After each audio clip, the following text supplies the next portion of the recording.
Do you like rice cakes? Yes. Okay.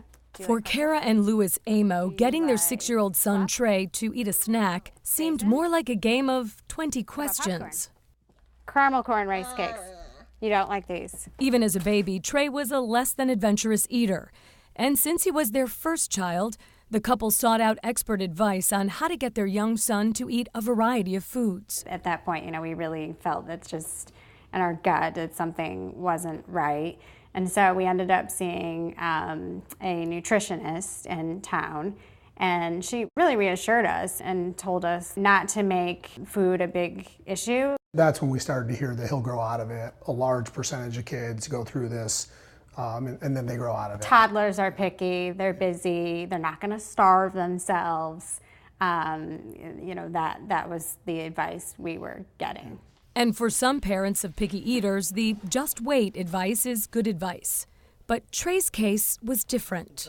He's not growing out of it. This isn't just normal picky eating. And at this point, he's eating Cheerios, bacon, doesn't drink milk, doesn't eat fruit, doesn't eat vegetables. This type of very limited eating put Trey in a group known as severely selective eaters. Only about 3% of kids are this selective when it comes to food. Earlier, some research had suggested children who suffer from selective eating are simply wary of trying new foods. But researchers at Duke University think it goes beyond that. I know you like lightly salted rice cakes. I do not like those. You don't like apple cinnamon rice cakes. You can't help but notice this extreme emotional reaction that these kids have. This is not a control battle. These kids gag when they taste new foods.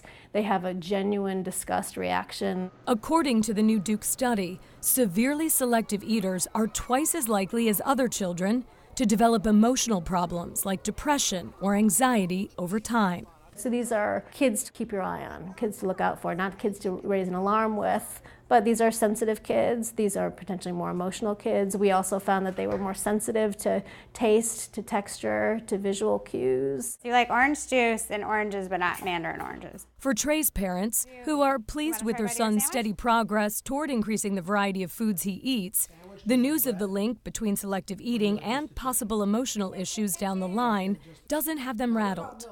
And it's just something that we can kind of have in our back pocket and, something that we can just be aware of over time.